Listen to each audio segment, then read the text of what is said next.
Hello everyone. 11th physics में last time हमने जो किया था क्लासिफिकेशन ऑफ फिजिकल क्वांटिटी, और जो वो हमने क्लासिफिकेशन की है वो डायमेंशनल इक्वेशन या डायमेंशनल फार्मूला के हिसाब से हमने उसको क्लासीफाई किया था कि कितनी टाइप की फिजिकल क्वांटिटीज़ होती हैं। और आज हमारा जो हम करेंगे वो है यूज़ ऑफ डायमेंशनल इक्वेशंस। हमने जो अब तक जो डायमेंशनल इक्वेशन पढ़ी हैं, हर एक फिजिकल क्वांटिटी की हमने निकाली हैं डायमेंशन इक्वेशंस, और उनका हमको ये पढ़ना है कि अब उनका क्या यूज़ है फिजिक्स में, उनको किस लिए क्या यूज़ करते हैं।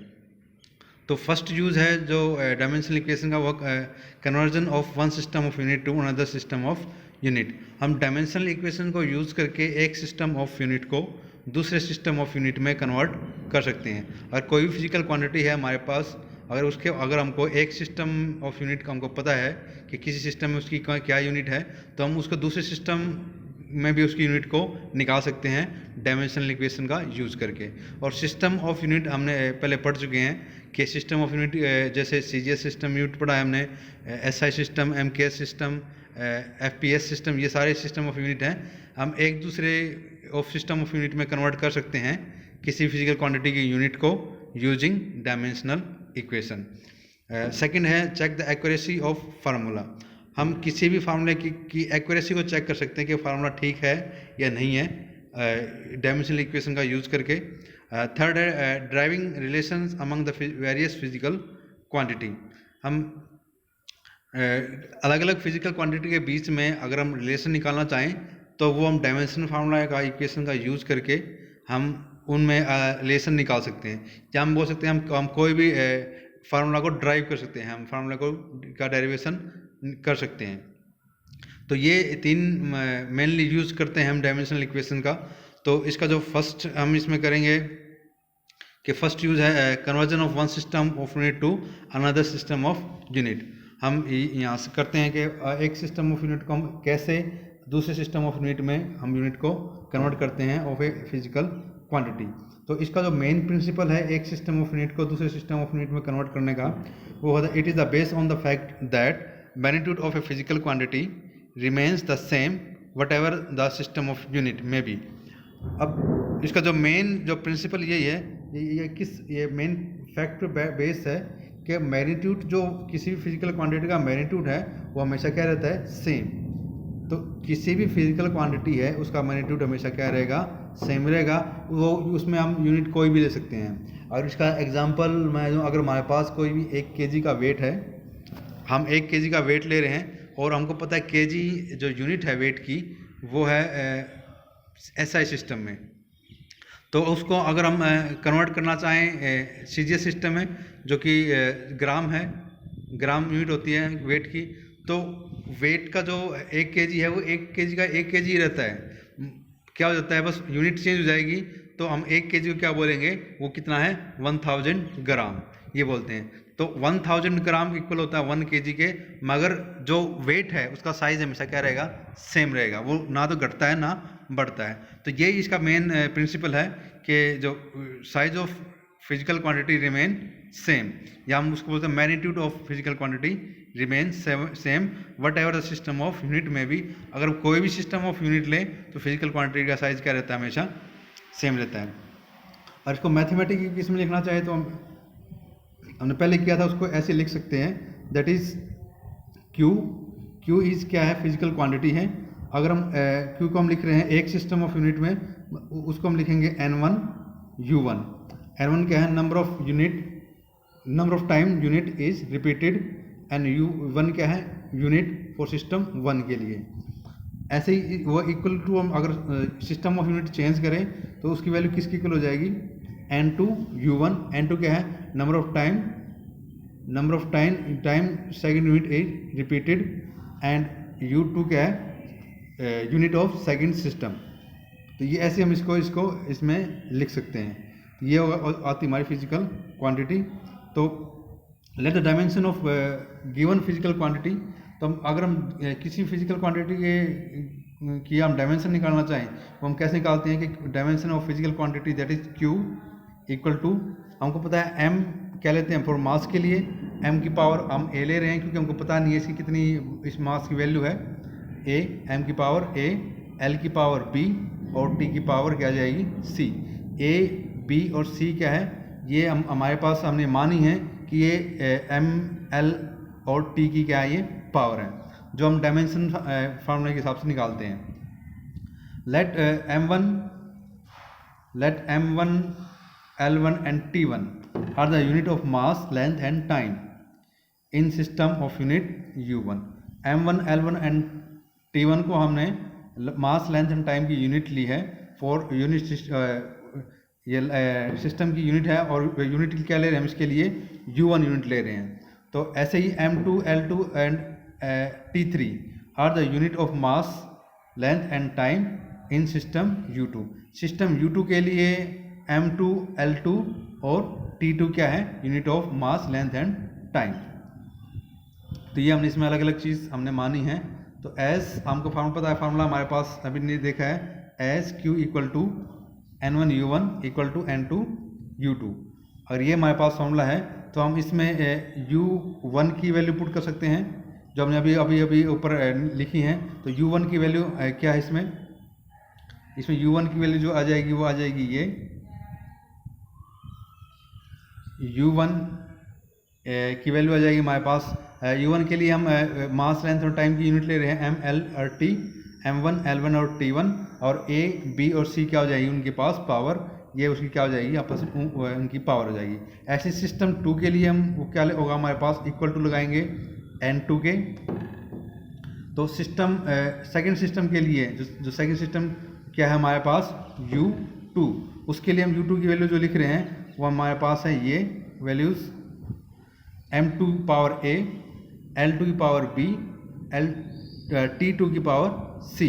तो ये हम इसको ऐसे लिख सकते हैं। अगर यहाँ से हम n1 की वैल्यू निकालना चाहें तो क्या करेंगे, m1 l1 और t1 को उठा के हम यहाँ से इसके नीचे यहाँ पे लेके जा सकते हैं डिवाइड में।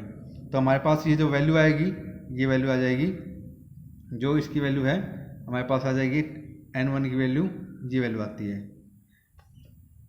ठीक है, अगर इसको और सिंप्लीफाई करके लिखना चाहें तो जैसे यहाँ पे m2 है की पावर m2 की पावर a है, यहाँ पे m1 की पावर a है, ऐसे ही l2 की पावर b है, l1 की पावर b है, t2 की पावर c है, और t1 की पावर क्या है, c है।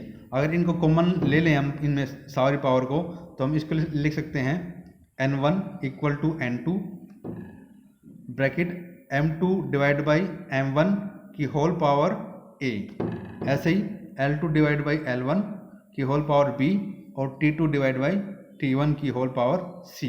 तो ये हम इसको ऐसे लिख सकते हैं। और जो हमारी ये जो फार्मूला बनता है इसके लिए यूनिट निकालने का, हमारे पास ये फार्मूला, इसमें हम इसको सिंप्लीफाई कर सकते हैं, निकाल सकते हैं। या अगर इसको हम यहाँ पे हमने n1 की वैल्यू निकाली है, सिमिलरली हम यहाँ पे n2 की वैल्यू भी यहाँ पे कैलकुलेट कर सकते हैं। अगर हमारे पास हमको n1 की वैल्यू पता है और n2 की वैल्यू निकालनी है, तो हम यहाँ से हम सेम टू सेम ऐसे ही सारी प्रोसेस करके हम यहाँ से n2 की वैल्यू को कैलकुलेट करते हैं। तो उसमें होता क्या है, जो जितनी भी यहाँ पे हमने n1 में जो नीचे वाली टर्म है m1 l1 और t2, ये सारी ऊपर आ जाएगी, और ऊपर वाली टर्म क्या आ जाती है, सारी नीचे आ जाती है।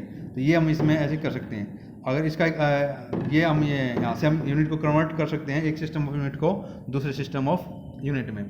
अगर इसको और समझ में आता है, इसका एक एग्जांपल कर लेते हैं, एग्जांपल से फिर अच्छे से समझ में आ जाता है। तो एक इसका एग्जांपल करते हैं, convert one Newton force into 1 dance. हमने एक 1 न्यूटन फोर्स को, फोर्स की यूनिट होती है 1 Newton in SI system, and force की यूनिट होती है डाइन्स इन सीजीएस सिस्टम। तो हमने 1 न्यूटन फोर्स को या 1 न्यूटन को हमने डाइन्स में कन्वर्ट करना है। तो यानी कि हमने सिस्टम ऑफ यूनिट में क्या करना है, कन्वर्ट करना है। तो हमको ये निकालना है कि 1 न्यूटन में कितने डाइन्स होते हैं। तो ये इस टाइप के क्वेश्चन बहुत बार एग्जाम में पूछते हैं, और मोस्टली फर्स्ट यूनिट में से ये क्वेश्चन तो हमेशा पूछा ही जाता है कि एक सिस्टम ऑफ यूनिट को दूसरे सिस्टम ऑफ यूनिट में कन्वर्ट करना। तो इसको बहुत इंपॉर्टेंट है और बहुत अच्छे से करना है। इसको हम इसका सॉल्यूशन देखते हैं। In SI unit system, force is measured in Newton, and in CGS system, force is measured in dimensions. तो dimension of a force are, हमको पता है डायमेंशन हमने निकाली थी फोर्स की होती है m1 L1 T-2। हेयर ए जो हम पिछले हम ए चल रहे हैं, जो हमारे पास पावर थी, ए को हमने m की पावर माना था, बी को l की पावर और सी को t की पावर। तो इस अगर डायमेंशन फॉर्मूले में देखें, डायमेंशन इक्वेशन देखें, तो ए की पावर क्या हो जाएगी 1 हो जाएगी, बी की पावर हो जाएगी 1 और सी की पावर -2। तो यहाँ से हमारे पास फार्मूले से ये हम इक्वेशन आती है। और इसमें अगर फिजिकल क्वांटिटी हमारे पास यहाँ पे ले रहे हैं, मान लो फोर्स की है, तो फोर्स हमारे पास फिजिकल क्वांटिटी हम उसको लिख रहे हैं और एक सिस्टम के लिए N1 U1 और दूसरे सिस्टम के लिए N2 U2। फर्स्ट सिस्टम है CGS और सेकेंड सिस्टम हमारे पास क्या है SI सिस्टम है। तो हमको निकालना कि डायनेंस निकालना, मतलब फर्स्ट सिस्टम में उसकी कितनी वैल्यू होती है और यूनिट हमको उसमें उसकी पता है। तो ये निकालने के लिए हम देखो हमारे पास जो हमने अभी फार्मूला ड्राइव किया है कि N1 इक्वल टू किससे होगा N2 U2 divide by U1, या फिर अगर हम इसकी कंप्लीट पूरी वैल्यू पुट करते हैं तो ये हमारे पास आती है, ये वैल्यू आ जाएगी N2 M2 M1 डिवाइड की पावर A लिया था। अगर हमको पता है यहाँ पे A की पावर A की वैल्यू क्या है 1 है, ऐसे ही L2 डिवाइड बाई L1 की पावर 1 आ जाएगा, क्योंकि हमने यहाँ निकाल लिया है कि B की पावर क्या है, B की पावर भी 1 है। और ऐसे ही T2 डिवाइड बाई T1 आ जाएगा, और C की पावर हम C की वैल्यू पता है हमें, C की वैल्यू यहाँ पे क्या है -2। अगर सारी वैल्यू पुट करेंगे तो हमारे पास ये इक्वेशन बनती है। तो एक सिस्टम हम ले रहे हैं कि हमको कन्वर्ट करना है 1 न्यूटन को इनको 1 डायनेंस में। तो यहाँ पे हम N2 की वैल्यू हम क्या ले रहे हैं 1, क्योंकि क्या ले रहे हैं हम 1 न्यूटन ले रहे हैं, तो N2 की जगह पे पुट करेंगे हम वैल्यू 1। तो अब जो ऊपर वाला सिस्टम हमारा इस सिस्टम है, ये सारा है SI सिस्टम, और नीचे वाला सिस्टम जो हम क्या ले रहे हैं CGS सिस्टम। अब SI सिस्टम के लिए मास की जो यूनिट होती है वो पुट करनी है हमें। तो जो यहाँ पे m की वैल्यू पुट करेंगे, तो m की वैल्यू पुट करनी है फॉर SI सिस्टम के लिए होती है 1 kg, ये हमने पुट कर दी यहाँ पे 1 kg। तो और नीचे वाली टर्म क्या है m1 हम ले रहे हैं फॉर CGS सिस्टम के लिए, और CGS सिस्टम के लिए जो मास की और जो CGS सिस्टम के लिए जो मास की जो यूनिट है वो हम ले रहे हैं 1 ग्राम। तो हमको पता है CGS सिस्टम में मास की यूनिट होती है ग्राम, तो इसलिए हमने क्या पुट करेंगे यहाँ पे 1 ग्राम, और क्योंकि इनकी पावर 1 है तो यहाँ पे क्या लगा देंगे, पावर में 1 आ जाएगा। तो नेक्स्ट इसमें L2 फॉर SI सिस्टम के लिए हमको पता है डिस्टेंस की यूनिट होती है इन SI सिस्टम होती है मीटर में, तो उसकी जगह हम क्या पुट करेंगे 1 मीटर, ठीक है। और इस डिवाइड में क्या है L1 हम ले रहे हैं फॉर CGS सिस्टम के लिए, और CGS सिस्टम में लेंथ की यूनिट होती है हमारे पास सेंटीमीटर। इसकी पावर कितनी है 1, तो 1 क्या लगा दिया इसके पास पावर। नेक्स्ट इसमें टाइम को हमको पता है कि इन SI सिस्टम में और CGS सिस्टम में दोनों में ही टाइम की यूनिट होती है सेकंड। तो हम इसकी वैल्यू पुट करेंगे यहाँ पे, टाइम की वैल्यू क्या आ जाएगी सेकंड फॉर SI सिस्टम, और CGS सिस्टम भी के लिए क्या आ जाएगी, टाइम की वैल्यू क्या आ जाएगी 1 सेकंड। और पावर हमने देखा निकाली, इसी पावर कितनी है यहाँ पे -2, तो -2 की पावर क्या कर देंगे पुट कर देंगे।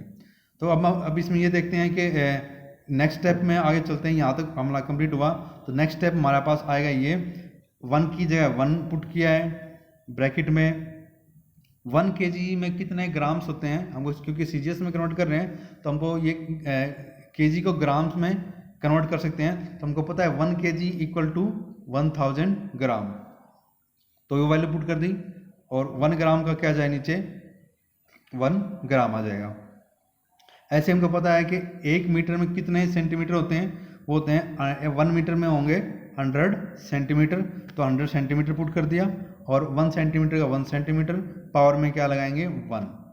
तो सेकंड और सेकंड ऊपर नीचे सेकंड है, यहाँ भी सेकंड है और यहाँ भी सेकंड है, तो सेकंड से क्या सेकंड क्या हो जाएगा, कैंसिल आउट हो जाएगा। तो पावर क्या हो जाएगा 1 की पावर क्या हो जाएगी यहाँ पे -2। तो ऐसे ही हमने जो यहाँ ग्राम पुट किया था, ग्राम से ग्राम कैंसिल कर सकते हैं हम, और सेंटीमीटर से सेंटीमीटर भी कैंसिल कर सकते हैं। तो हमारे पास जो यहाँ वैल्यू बचती है वो क्या बचती है कि हमारे पास यहाँ पे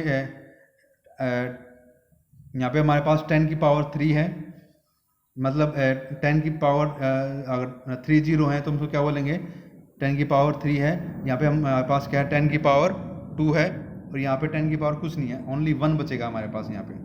तो अगर इनको लिखें 1 का 1 आ जाएगा, 1 का मल्टीप्लिकेशन करेंगे कुछ नहीं है, तो 10 की पावर 3 बचा है मल्टीप्लाई में, ये यहाँ पे मल्टीप्लिकेशन है, 10 की पावर 2 है।